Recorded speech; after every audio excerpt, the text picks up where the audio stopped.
தமிழக கேரள எல்லைப் பகுதிகளில் கடந்த 40 நாட்களில் பல யானைகள் பல்வேறு காரணங்களால் உயிரிழந்துள்ளன. யானைகளின் உயிரிழப்பை தடுக்க தேவையான நடவடிக்கைகள் குறித்து கோவை மாவட்டம் வாளையாறில் தமிழக கேரள அதிகாரிகள் இன்று ஆய்வுக் கூட்டம் நடத்தியுள்ளனர். இதுகுறித்த கூடுதல் தகவல்களை நமது செய்தியாளர் ஷர்லியிடம் கேட்கலாம். ஷர்லி, காலை வணக்கங்கள். யானைகள் உயிரிழப்பு தொடர்பாக இன்னைக்கு நடைபெறவுள்ள ஆய்வுக் கூட்டத்தில் என்ன மாதிரியான நடவடிக்கைகள் குறித்து பேசப்படுறாங்க ஷர்லி? வணக்கம் மனோஜ். கோவையில் இருக்கக்கூடிய மதுக்கரை மற்றும் வாளையாறு இடையேயான 18 கிலோமீட்டர் தூரத்திலான ஒரு ரயில் பாதை அமைந்துள்ளது. இந்த ரயில் பாதையானது வனப்பகுதியில் செல்லக்கூடியதாக இருக்கிறது. இந்த பாதையில் பார்த்தோம்னால் கடந்த 40 நாட்களில் மட்டும் சுமார் 3 யானைகள் ரயிலில் அடிபட்டு பரிதாபமாக உயிரிழந்தது. இந்த வனப்பகுதியில் செல்லக்கூடிய ரயில் பாதையில் சுமார் குறைந்த வேகத்தில் தான் ரயில்கள் செல்ல வேண்டும் என வனத்துறையினர் உத்தரவிட்டிருந்தனர். குறிப்பாக பார்த்தோம்னா கடந்த 4 ஆண்டுகளுக்கு முன்பாகவே இது தொடர்பாக இரு மாநிலங்களுக்கும் இடையே பேச்சுவார்த்தையில் ஈடுபட்டு இந்த வழியாக செல்லக்கூடிய ரயில்கள் அனைத்தும் மிக குறைந்த வேகம், அதாவது 30 இருந்து 40 கிலோமீட்டர் வேகத்தில் தான் செல்ல வேண்டும் என்று ரயில்வே துறையினருக்கு அறிவுறுத்தப்பட்டிருந்தது. அதன்படி ரயில்களும் சென்று வந்திருந்தது. ஆனால் சில சமயங்களில் இந்த ரயில்வேக்கள் இந்த திட்டத்தை மதிக்காமல் வேகமாக செல்வதன் காரணமாக இந்த யானைகள் உயிரிழப்பானது அதிகரித்திருக்கிறது. அதுவும் சமீபமாக இந்த 40 நாட்களில் மட்டும் சுமார் 3 யானைகள் உயிரிழந்தது. இது தொடர்பாக கோவையில் இருக்கக்கூடிய வனத்துறை அதிகாரிகள், அதாவது தலைமை வனத்துறை அதிகாரி மற்றும் டிஎஸ்ஓ அவர்களும் மற்றும் பாலக்காடு ரயில்வே துறை அதிகாரிகளும் பேச்சுவார்த்தையில் ஈடுபட்டனர்.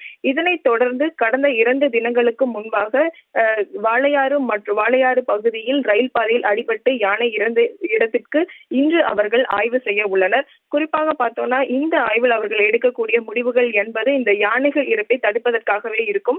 குறிப்பா பார்த்தோம்னா இந்த மதுக்கரையிலிருந்து வாளையாறு, அதாவது இருக்கக்கூடிய இந்த 18 கிலோமீட்டர் தூரத்தில் சுமார் 20 இடங்களில் யானைகள் கடக்கும் என கண்டறியப்பட்டிருக்கிறது.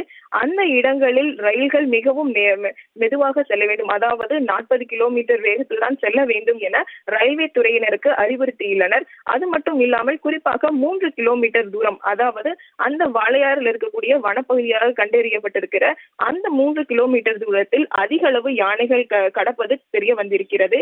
எனவே இந்த இடத்தில் யானைகள் விபத்துக்குள்ளாகவும் தடுக்கவும் ரயில்கள் அந்த மேடு பகுதியாக இருப்பதன் காரணமாக ரயில்கள் அதாவது அந்த 40 கிலோமீட்டர் வேகத்தை தாண்டியும் அதிக வேகத்தில் செல்ல வேண்டி இருப்பதன் காரணமாகவும் அந்த இடங்களில் 2 பாலங்கள் அமைக்க உள்ளனர். அதாவது அந்த யானைகள் இறப்பதை தடுக்க கீழ்மட்ட பாலங்கள், அந்த 3 கிலோமீட்டர் தூரத்தில் உள்ள இடத்தில் 2 கீழ்மட்ட பாலங்களை அமைக்க உள்ளனர். எனவே இதன் மூலம் யானைகள் உயிரிழப்பது தடுக்கப்படும் என அவர்கள் எதிர்பார்க்கின்றனர். இது தொடர்பான ஆய்வானது அந்த இடத்தில் இன்று நடைபெற உள்ளது. இதில் கோவையில் உள்ள வனத்துறை அதிகாரிகள் மற்றும் பாலக்காடு ரயில்வே துறையைச் சேர்ந்த அதிகாரிகளும் கலந்து கொண்டு இதில் ஆய்வு நடத்த உள்ளனர். மனோஜ், ஷர்லி, இந்த ரயில் பாதை மட்டும்தான் இந்த யானைகளுடைய உயிரிழப்பிற்கு காரணமாக சொல்லப்படுகிறதா, அல்லது அந்த வனப்பகுதிகளில் ஏற்பட்டிருக்கக்கூடிய அந்த ஆக்கிரமிப்புகளும் காரணமாக சொல்லப்பட்டிருக்கிறதா? அந்த ஆக்கிரமிப்புகளை அகற்றுவது தொடர்பாக ஏதாவது தீர்வு காணப்படுமா இன்றைய அந்த ஆய்வுக்குழு கூட்டத்தில்? குறிப்பா பார்த்தோம்னா மனோஜ், இந்த மதுரையிலிருந்து வாளையாறு பகுதியானது வனப்பகுதியாக கருதப்படுகிறது. இந்த பகுதியில் பார்த்தோம்னா அதிக அளவு யானைகள் வசித்து வருகிறது. இந்த பகுதியில் இருக்கும் யானைகள் இந்த ரயில்வே பாலத்தை கடப்பது என்பது மிகவும் ஒரு சராசரியான ஒரு இயல்பான காரியமாகவே கருதப்படுகிறது. எனவே இதில் யானைகள் ரயில் பாதையை கடப்பது என்பதை தடுக்க முடியாத ஒரு காரியம். இதிலிருந்து விபத்துகளை தடுப்பதற்காகவே இந்த ரயில்களை மிகவும் குறைந்த வேகத்தில் இயக்க வேண்டும் என்பதே இதற்கான தீர்வாக கருதப்படுகிறது. இப்பகுதியில் ஆக்கிரமிப்பு என்பது ரயில் பாதையில் அடிபட்டு யானைகள் இறப்பதற்கும் ஆக்கிரமிப்பிற்கும் எந்த ஒரு சம்பந்தமும் இல்லாதாகவே கருதப்படுகிறது. ஆனால் யானைகள் ஊருக்குள் புகுவதற்கு ஆக்கிரமிப்புகளே காரணமாக கருதப்படுகிறது. இந்த ஆக்கிரமிப்பு பார்த்தோம்னா கடந்த மாதங்களில் மதுக்கரை பகுதியில் இருக்கிற ஆக்கிரமிப்பு காரணமாக யானைகள் ஊருக்குள் புகுவதும் மக்களை அச்சுறுத்துவதும் இருந்து வந்தது ஒரு தொடர்கதையாகி இருந்தது.